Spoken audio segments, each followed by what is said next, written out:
편이는 자존감과 외향성이에요. 자, 외향성이 무슨 들어보세요. E. 네, E들은 I보다 행복해요. 이건 데이터가 나와 있어요. 그 다음에 자존감이 높으면 낮은 사람보다 행복해요. 자, 그러면 우리가 I를 E로 나올 수는 없으니 변화시킬 수 있는 건 뭐예요? 자존감밖에 없죠. 자존감이 높으면 행복할 만큼 높아져요. 그러면 자존감의 두 가지 변형이 뭔가 봐야 되겠죠. 하나는 자기 효능감. 자기 효능감은 알버트 반투라의 정의인데 구체적인 상황에서 성공할 수 있는 자신의 능력에 자기 효능감은 자기 효능감이죠. 셀프 에피커시. 성공할 수 있는 자신의 능력에 대한 신념. 그래서 자기 효능감이 있다. 이거는 바라는 결과를 만들어내는 능력이 있다는 뜻이에요. 그러면 아이가 내가 뭔가를 해낼 수 있는 사람이라는 인식이 생기려면 공부시켜야 될까요? 안 시켜야 될까요? 헷갈리죠? 이 교회 캠프잖아요. 뭔가 어때 시켜야 돼요? 안 시켜야 돼요? 시키셔야 돼요. 네. 그래서 정말 헷갈려 하시는 게 이건 것 같아요. 저희 센터는 그 교회, 그 한밭제일교회에서 만든 센터란 말이에요. 그러니까 한밭제일교회 교인들이 꽤 오시겠죠. 오시면 성경적인 기반을 갖고 있는 분들이 정말 헷갈려 하는 게 아이가 학교를 다니는데 공부를 안 시켜도 잘 자랄 거라고 있는 거예요. 너무 놀랍잖아요. 그래서 뭘 하세요? 여쭤보면 어떤 분들은 공부하라는 얘기 절대로 안 해요. 숙제하라는 얘기도 안 해요. 성경 말씀 암송시켜요. 그렇게 말씀하세요. 성경 말씀 암송시키는 게 나쁜 게 아니라 학생이라면 공부해 가야 되고 숙제하는 게 삶의 실존적 책임이죠. 그 나이에 져야 되는. 자, 그 아이가 그거 해낼 수 있도록 하셔야 돼요. 그리고 아이가 목표를 세우고 그 목표를 달성하는 끊임없는 작은 연습. 이것이 이 자기 효능감을 만들어내요. 이거 안 하면 자기 효능감 절대로 안 생겨요. 제 내담자 중에는 고등학교 2학년인데 초등학교 1학년부터 한 번도 숙제를 한 적이 없어요 하는 내담자가 있어요. 자기 효능감 있을까요? 없을까요? 없어요. 자존감 바닥을 칠까요? 안 칠까요? 바닥을 쳐요. 행복할까요? 안 행복할까요? 안 행복해요. 근데 그 친구 상당히 준수해요. 얘기해보면 분석적이고 논리적이고 이해력도 되고 굉장히 준수한 친구예요. 근데 공부하는 습관 안 돼 있으니까 공부하기 너무 어려워요. 네. 이거 자기 효능감 키우려면 아이가 고등학교 3학년 졸업할 때까지 1등을 시켜야 된다는 게 아니라 걔 나이에 맞는 성취 압력 주면서 학교에서 하는 과제들은 해내게 하셔야 돼요. 네. 자, 두 번째는 자기 존중감이에요. 자존감의 또 한 가지로서 이거는 뭔가 자기 자신의 가치에 대한 확신이고 자신이 좋은 사람이고 다른 사람에게 존중받을 만하고 그럴 자격이 충분하다는 확신이에요. 근데 아이가 내가 괜찮은 사람이라고 확신하려면 어떤 경험을 해야 될까요? 자, 크게 말씀해 보세요. 어떤 경험을 해야 될까요? 사랑받는 거. 네. 사랑받는 거. 인정받는 거. 누구로부터? 부모로. 맞아요. 맞아요. 여러분이 어떻게 생기셨는지 어떻게 아세요? 엄마가 말해준.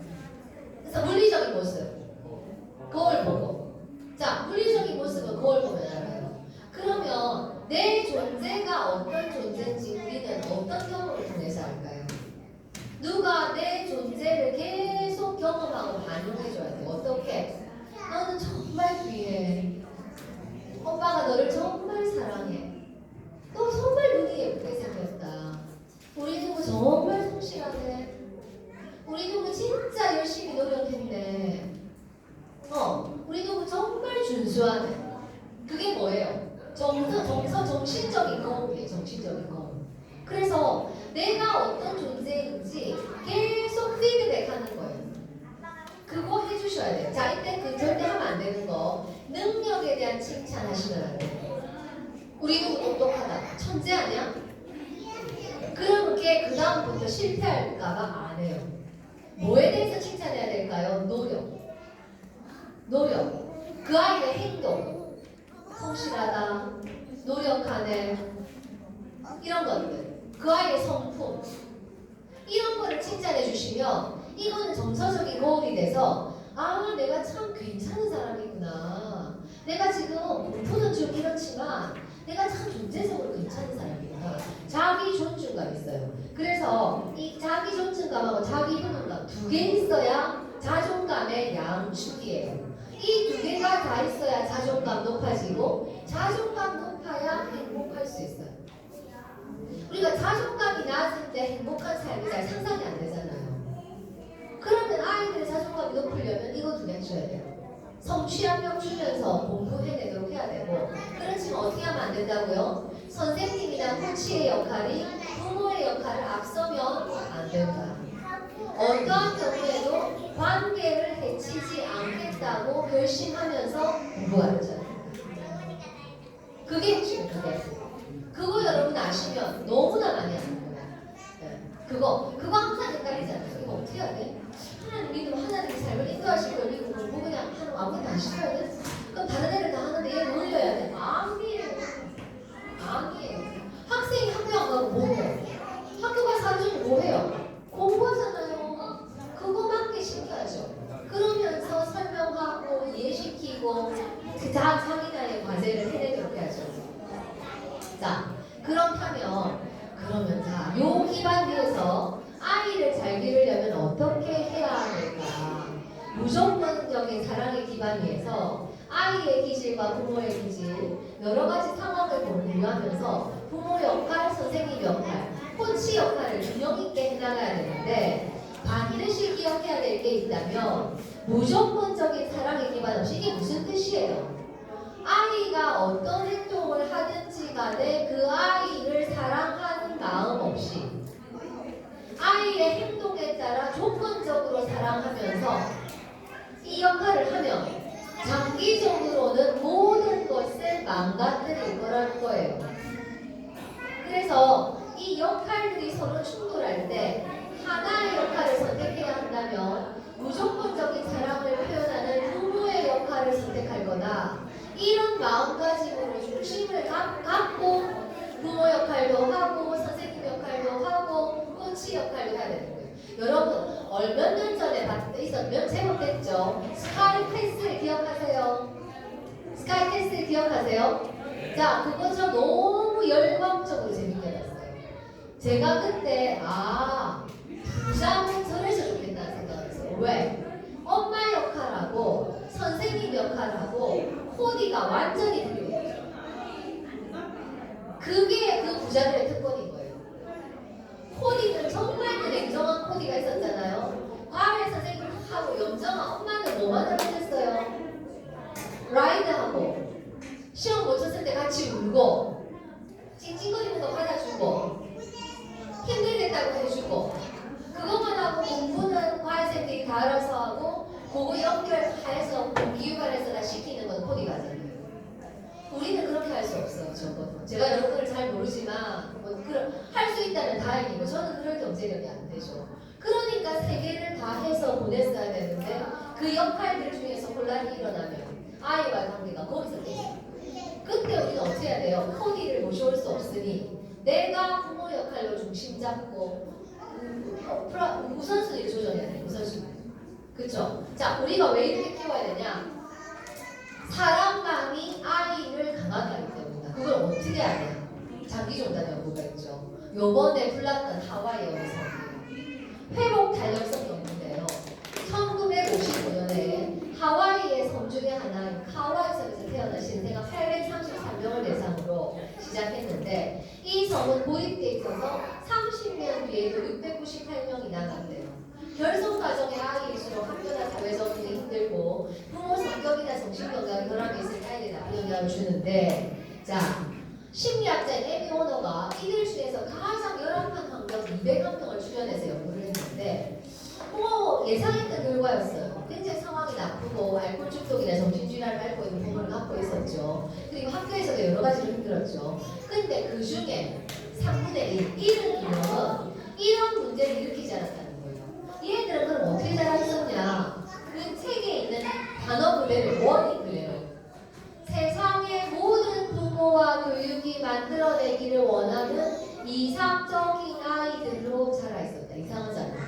엄마가 알코올 중독, 재혼, 도박, 막 이런 성적으로 물러나고 아빠가 뭐 그 알코올리즘이거나 마약을 가지거나 이런데. 자, 그러면 에미 워너는 이때 이 얘들한테 있는 게 뭐냐? 회복 탄력성이 있더라는 거예요. 그래서 얘들이 도대체 왜 회복 탄력성이 있는지 연구를 해봤겠죠. 찾아봤겠죠. 그랬더니 왜 그랬냐? 이런 유명의 아이들이 예외 없이 지니고 있다는 문풀적이 있었는데 그게 뭐냐면 그 아이들은 엄마나 아빠가 아니라 하더라도 그 아이의 입장, 여기서 여러분 헷갈리면 안 되는데 그 아이의 행동이 아니에요.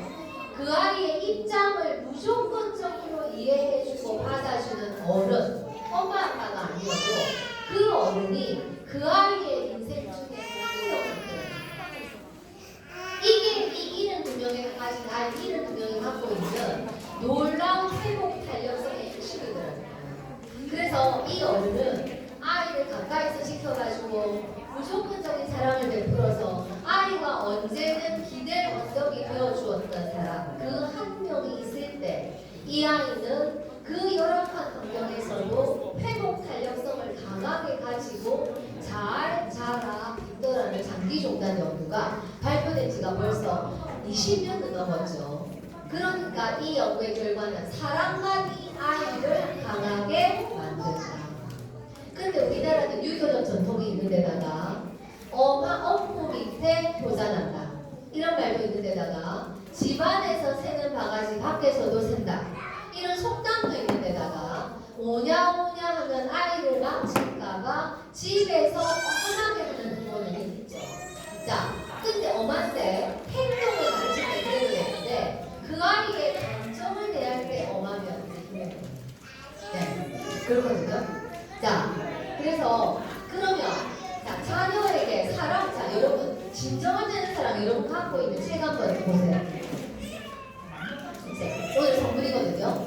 자, 이 책은 제가 어제 다시 읽으면서 보니까 1987년에 로스캠벨 박사 내비게이터 멤버이고 소아정신과 의사이고 내 아이의 아버지고 정말 많은 아이들을 치료한 로스캠벨 박사가 쓴 책인데 이거 아직도 알라딘에서 절판 아니에요. 어지간한 책 절판제가 없거든요. 근데 이거 알라딘에서 아직 살 수 있어요. 그건 뭔가 이 내용이 너무나 탁월하기 때문에 20개국으로 번역돼서 출판됐어요. 20개국어로. 그런 건데 자 여기서 로스캠벨 박사가 아이들이 엇나가는 이유가 뭔가 비행 청소년이 되는 이유가 뭔가 이 톰의 예를 들면서 뭐라고 얘기하고 있냐면 이유는 단 하나다. 부모가 아이를 사랑하지 않아서가 아니라 아이가 사랑받는다고 느끼는 방법으로 부모가 사랑을 표현할 줄 몰랐어요. 이 계획이 결국은 아이의 비행을 만들었어요. 그래서 톰도 인터뷰를 해보니까 엄마 아빠는 다 해줬대요. 뭐 빼고 무조건적인 사랑 표현 빼고 톰은 다 받았대요. 뭐 빼고 자기 자신을 용납하고 사랑받는다고 느끼는 느낌 빼고 이게 핵심이라는 거예요. 이 책 한번 진짜 읽어보세요. 네, 그렇거든요. 자, 그래서 여기 나와 있는 것처럼 모든 부모들이 자녀에게 자녀가 사랑을 느낄 수 있는 방법으로 사랑을 전달하고 표현하는 방법을 배워야 된다. 이렇게 주장을 했던 거죠. 자, 첫 번째 방법은 뭔가? 눈길이에요. 여러분이 여러분의 아이를 보는 눈빛이 어떤지 한번 생각해 보세요. 어떤 것 같으세요? 네, 따뜻하게 쳐다보면 좋은 거죠. 자, 근데 많은 부모들이 아이를 쳐다볼 때 따뜻하고 사랑이 가득한 눈빛으로 쳐다보기보다는 혼낼 때, 우아하게 경고할 때, 나중에 집에 가면 혼날 거라고 예고할 때 아주 눈에 힘을 줘서 쳐다보더라고요.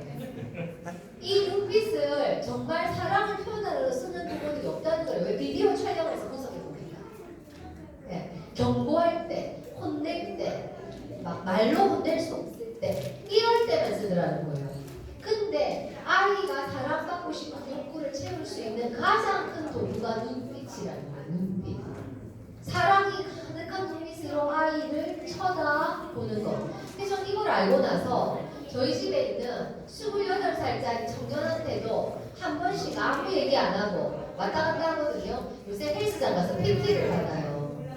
그러니까 집에서 이만한 숏팬츠 하나만 입고 이렇게 어깨를 펴고 왔다 갔다 하면서 거울에서 보고 유리창에서 보고 난리죠 아주. 예. 좀 나왔는지 가슴이 좀 나왔는지 뭐 근육이 생겼는지 지금 난리란 말이에요. 며칠까지 있으니까. 네, 난리가 났거든요. 자, 그럴 때 저희 아이를 정말 사랑하고 사랑이 가득한 눈빛으로 쳐다봐요. 그러면 아무 말을 안 해도 28살짜리 청년이 돼도 이 꼬리가 올라가요. 이 꼬리가 올라가요. 그리고 자기 존재에 대해서 굉장히 자긍심이 가득한 표정으로 넣었다. 그러면 28살 이하 애들은 그렇다 안 그렇다? 그렇다. 지금 여러분 애들은 그렇다 안 그렇다? 당연히 그렇다. 근데 상담실에 오시는 부모님들 중에 엄하게 자기 혼자서 뭔가를 다 알아서 하고 그분들은 어떻게 얘기하냐? 중학생 되면 알아서 다 해야 되는 거 아니에요? 이유가 뭐예요? 저는 그렇게 컸어요. 중학생 때부터 다 알아서 하고 엄마를 도와드렸어요. 그 부모들은 자기가 자란 방식이 건강한 방식이라고 믿기 때문에 아이들을 사랑하고 지지해야 된다는 것 자체를 모르고 아이들은 통제하고 훈육하고 혼내고 가르치는 존재라고 인식하고 있는 경우도 많아요. 특히 자기가 그렇게 큰 경우 아니에요. 눈빛으로 사랑을 계속 표현해야 돼요. 네. 기쁨을 이기지 못해서 보는 눈빛으로 여러분의 쳐다보셔야 돼요. 이 눈빛에서 사랑을 느끼죠, 아이들이. 네. 두 번째. 자, 자녀는 눈길을 통해서 부모 또는 다른 사람들로부터 감정적인 필요를 채워받는다.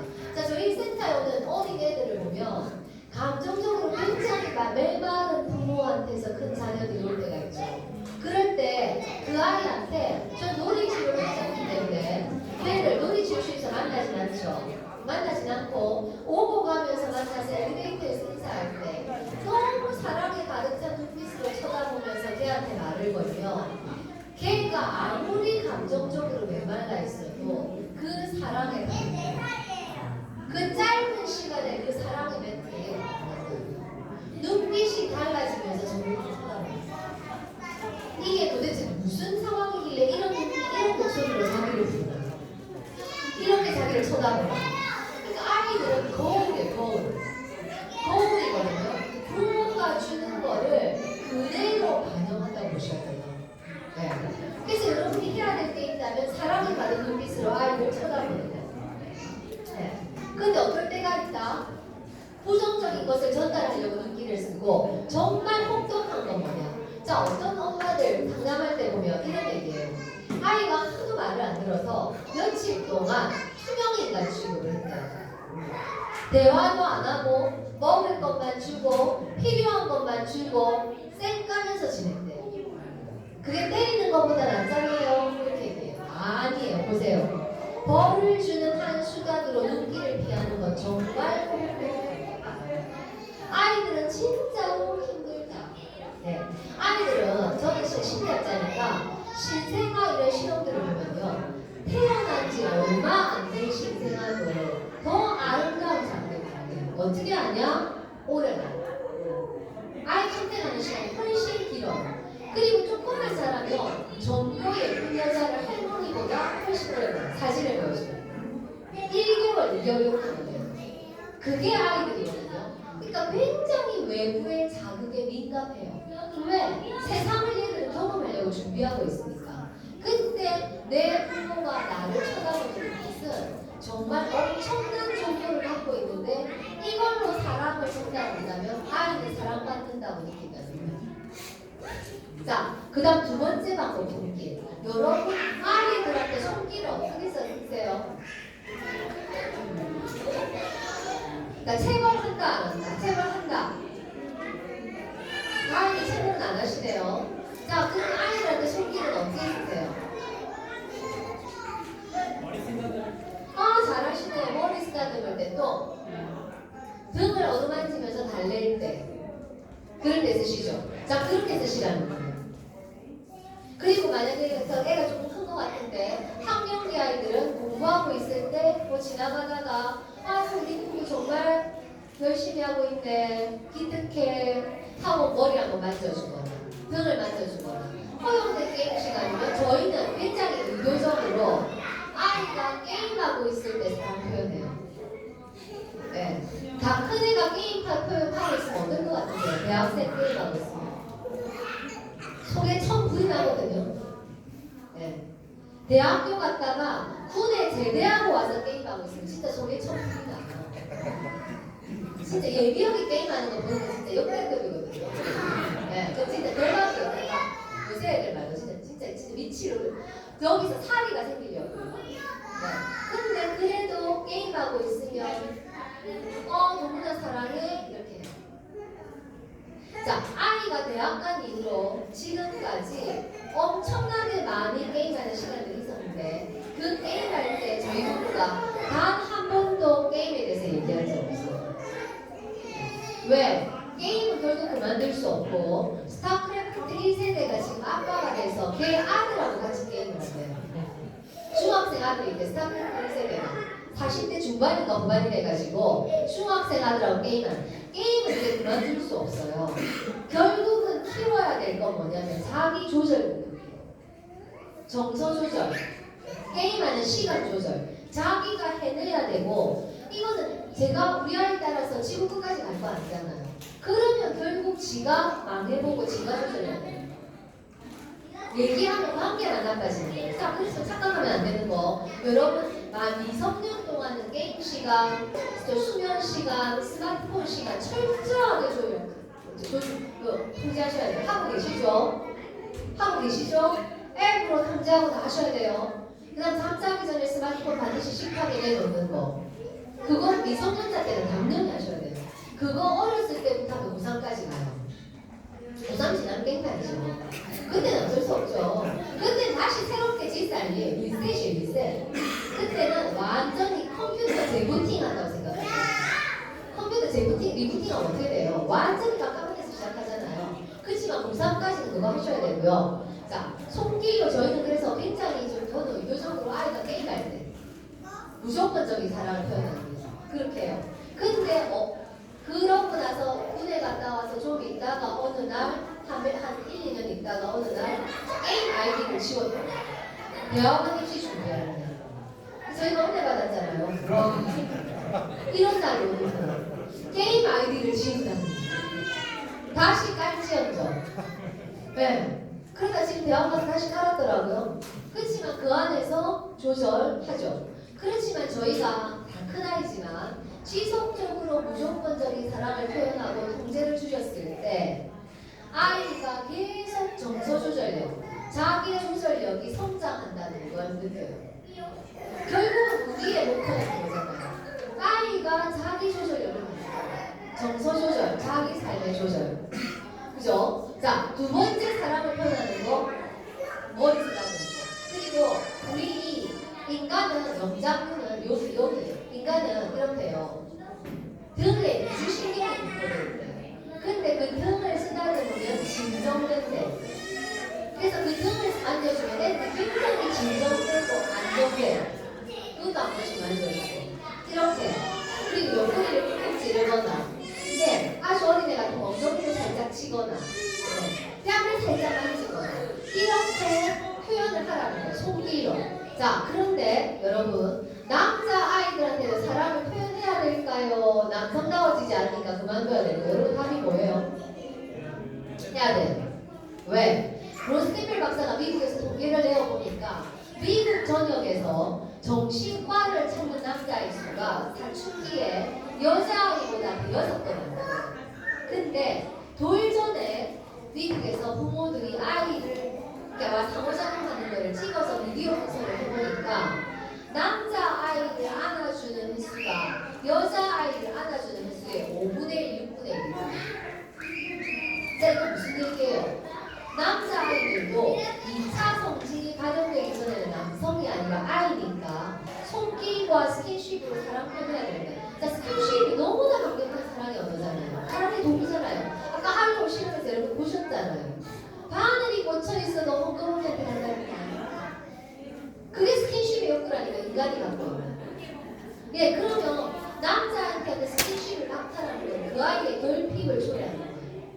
그래서 스킨십 남자애한테도 필요하다. 그리고 나이가 들어가면서 아들들에게 이 스킨십이 점점 줄어들지만 특별히 힘들거나 슬프거나 애가 몸이 아프거나 취약하거나 위로가 필요할 때는 스킨십도 필요하다.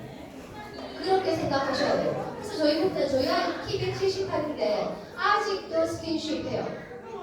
집에서 돌아오면 안고 등 두드리고, 저는 목 밑에 들어가잖아요. 키가 작으니까 목 밑에 들어가서 안고 등 만지고 엉덩이도 두드리고, 아이가 열려있을 때 마음이 어떤 때도 친할 때는 하는 게 아니라 그렇게 하죠. 그러면 아이들은 너무나 좋아해요. 그래서 여러분 스킨십은 정말 사랑을 전달할 수 있는 좋은 도구예요. 눈길, 손길. 자, 세 번째 집중적인 아이가 둘 이상인 분 들어보세요. 둘 이상인 분. 그러시네요. 자, 그러면 이 아이들의 사랑의 욕구에 어떻게 대응하세요? 둘 이상인 분은 꼭 첫째, 둘째가 엄마는 누구 더 좋아하지? 아빠는 누구 더 좋아하잖아? 누구는 아빠 편이잖아? 누구는 이런 이슈들이 상담실에 오시면 더 있어요. 여러분 때는 어때요? 어떠세요? 편의 이슈가 있어요? 없어요? 없어요? 없으면 건강한 거죠. 없으면 건강한 건데, 자, 집중적 관심은 아이가 둘 이상일 때 특별히 더 유용하다. 이건 어떻게 하는 거냐면, 엄마가 아이가 딸하나 아들 하나다. 자, 이번 주에는 엄마는 딸하고 데이트하고 아들은 아빠하고 데이트하고, 다음 주에는 엄마는 아들하고 데이트하고 아빠는 딸하고 데이트하고, 이렇게. 그래서 한 자녀와 있는 시간을 갖는 거예요. 한 자녀와 있는 시간.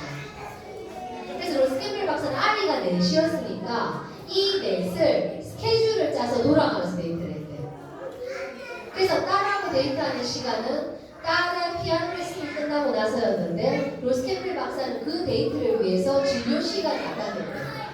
문을 닫고 딸을 만나서 데이트하고 밥 먹으면서 얘기 듣고 얘기하고, 이거를 딸이 클 때까지 쭉 계속했대요. 자, 이 시간이 아이한테 주는 의미는 뭔가 여기 있는 거죠.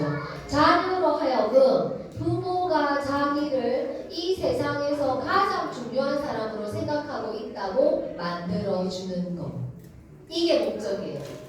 그래서 성공하는 사람의 7가지 습관, 성공하는 가족들의 7가지 습관, 뭐 그 책 썼던 스티븐 코비 박사는 아이가 8명, 9명이었다 그러죠. 그 스티븐 코비 박사가 자기 아이들을 애정 결핍으로 기르지 않았던 가장 탁월한 방법이 이거로 9명의 아이들과 다 부부가 1대1 데이트를 하는 거야. 일주일에 한 번 아니라고. 그러면서 너희 9명 다 우리 부부한테는 굉장히 특별해. 네가 유니크한 존재야. 유일한 존재야. 엄마 아빠한테는 네가 가장 중요해. 이 메시지를 계속 주는 거야. 이거 굉장히 중요해요.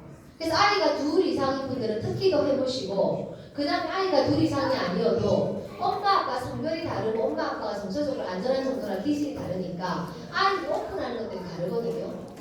네, 그래서 저희 아이 같은 경우는, 자, 부부가 교육관이 일치하지 않는다고 불편해하시는 분들도 그렇게 부담스러워하시지 말고요. 아이들은 살아남는 방법으로 집에서 살아남는 방법을 더듬해요. 어떻게? 저희 아이 어릴 때 저는 아이가 영어 단어를 외우면 기뻐했어요. 남편은 성경 구절을 암송하면 기뻐했어요. 그러니까 아이가 아빠 앞에서는 성경 구절을 암송하고 제 앞에서는 영어 단어를 외웠어요. 자, 그다음 거꾸로 아이가 영어관에 빠지고 싶을 때는 아빠한테 부탁했어요. 여름 성경학교 빠지고 싶을 때는 저한테 부탁했어요. 자, 이해되시죠? 자, 이렇게 아이들은 부모 양쪽이 있을 때는 이렇게 피해가면서 살아남아요. 그래서 한 부모 가정이 힘든 거예요. 도망갈 데가 없는 거예요. 엄마 아빠가 하냐면 도망갈 데가 없어서 힘든 거예요. 그래서 자, 집중적 관심, 눈길, 손길, 집중적 관심. 여러분 진정한 자녀 사랑 이 책에 보시면 눈길, 손길, 집중적 관심을 어떻게 하고 왜 해야 되는지가 너무나 자세하게 나와 있어요. 여러분 아이가 지금 여러분 나이 정도에 이거의 효과는 100% 200%라고 보셔야 돼요. 그러니까 이 책을 보면서 해보세요. 보면서 아이한테 실천해보세요. 아이가 어떻게 변하는지. 네. 자, 그 다음은 자, 그러면 자, 여러분 진정한 자녀 사랑에 말란 김에 그 페이지를 찾아볼게요.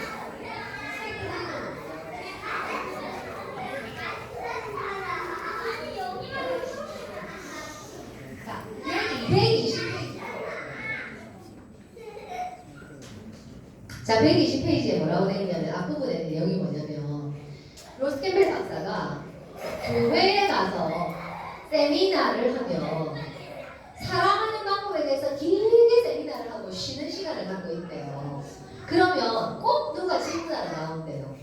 그래서 와서 묻는 말이 뭐냐면 뭐 했어요? 박사님, 근데 제 관심은 훈육이에요. 훈육을 어떻게 하는지는 언제 말씀하시나요? 이렇게 물어봐요. 근데 로스캠벨 박사는 거기에 대해서 뭐라고 쓰고 있냐면 120페이지야.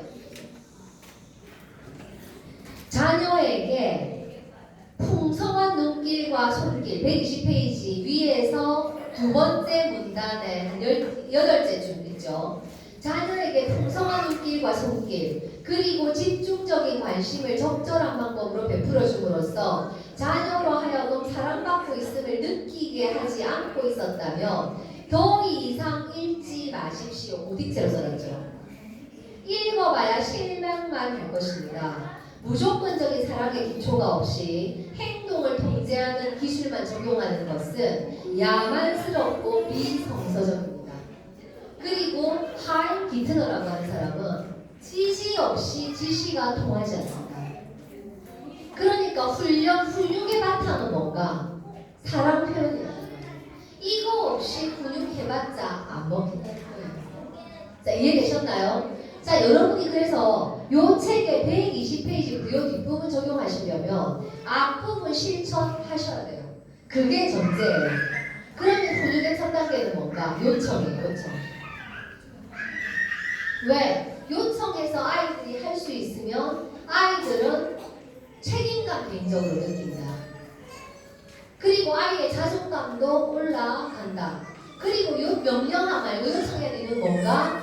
부모가 권위를 내세워서 우중하고 잔소리하고 큰소리 하면 할수록 그 효력은 점점 더 떨어지기 때문이다. 근데 요청해도 안 들을 때가 있죠. 그러면 어떻게 하나? 명령할 때도 있어야 된다. 그렇지만 1단계는 요청이라는 거예요. 1단계는 요청이다. 근데 지시 내리기 전에 반드시 요청이 올바르고 나이에 비해서 적절한 건지는 부모가 확인해야 될 필요가 있다. 그러면 요청하고 명령했는데도 반항할 때 있잖아요. 반항은 어떻게 다를 건가? 자, 반항은 구분해야 되는데 지금 아까 여기 계신 분 16개월이라고 하셨죠. 테러블 2라 그래가지고 만 24개월 무렵이 되면 2살 반항 버릇이라고 불리는 정상적인 성장 과정에서 반드시 필요한 반항을 하게 된대요. 이거는 도전적인 반항과는 완전히 다르기 때문에 이런 경우는 벌을 주면 안 된다는 거예요. 어릴 때 꺾어야 순종을 배운다. 아니라는 거예요. 이때는 벌을 주면 안 되고 그때는 그 반항하는 거를 잘 아이를 잘 다루어가면서 처리를 해야 되고 그렇지만 도전적인 반항이 있다. 24개월이 지나고 나서 도전적인 반항이 있는데 이 반항은 반드시 깨뜨려야 된다. 타임아웃해서 혼자 생각의자에 앉게 하거나 가끔 체벌이 필요한 상황이 있을 수 있지만 불가피한 상황이 아니면 체벌을 쓰지 마라. 이 책을 쓴 당시가 1987년이니까 로스캠벨 박사는 그때까지는 근거로 한 거고 지금은 체벌은 무용하다는 소용이 없다는 거죠.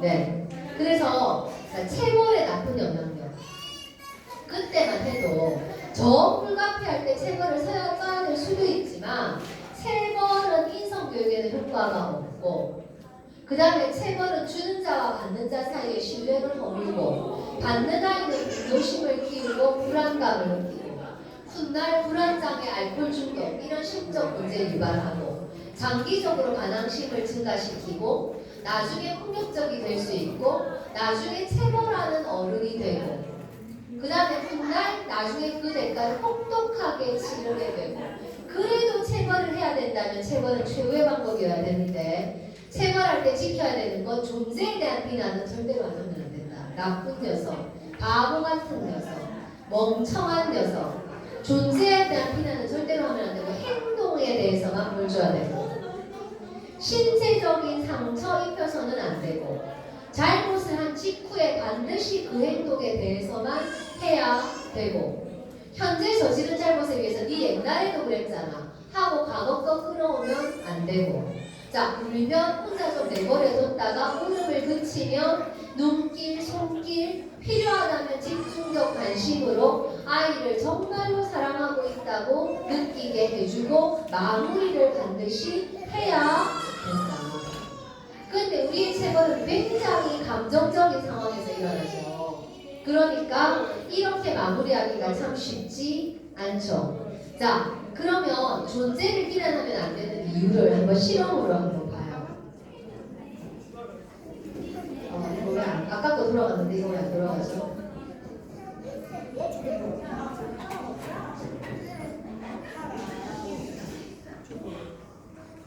이게 동영상의 양식이 다른가 봐요. 그럼 이거를 제가 여기 부모교육 팀장님 그거로 동영상을 드릴 테니까 전체 전화번호 있죠? 톡방에 공유해 주시면 보시면 될 것 같아요. 그죠? 이 내용은 뭐냐면 양파한테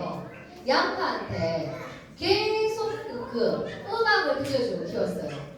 그 다음에 하나는 한 그룹은 어떻게 키웠냐면 욕을 들려주고 키웠어요. 욕을 녹음해가지고 이 쓸데없는 놈, 이 멍청한 놈, 뭐 이런 욕, XX 이런 거 그랬는데 음악을 들려주고 키운 양파는 너무 잘 자라서 20일 후에.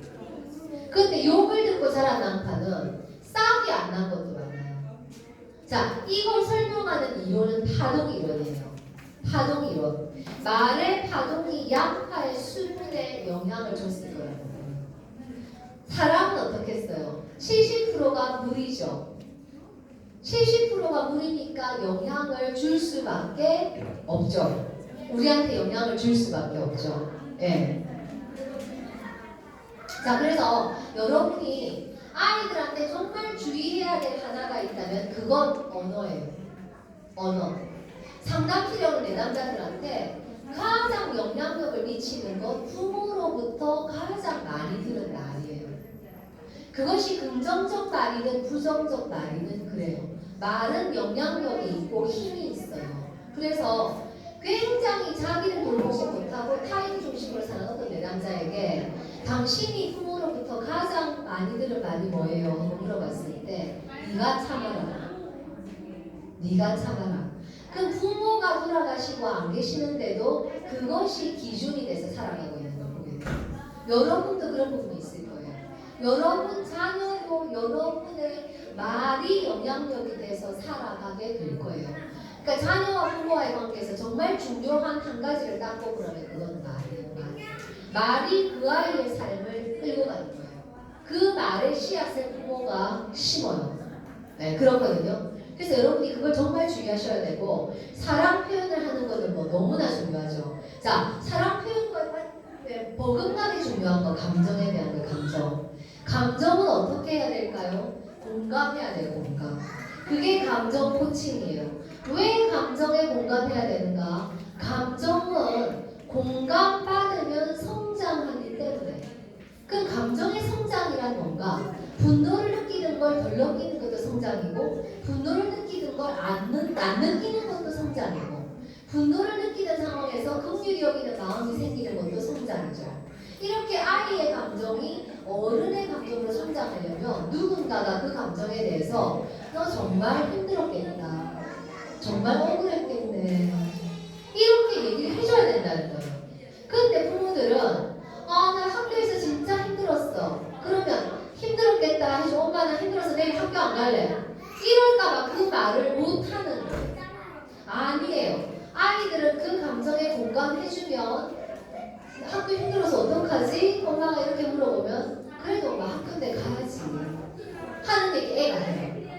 근데 엄마가 학교 안 갈까봐 나 학교 힘든데 가야 되지 않냐? 그러면 그 감정 성장할 수 없어요.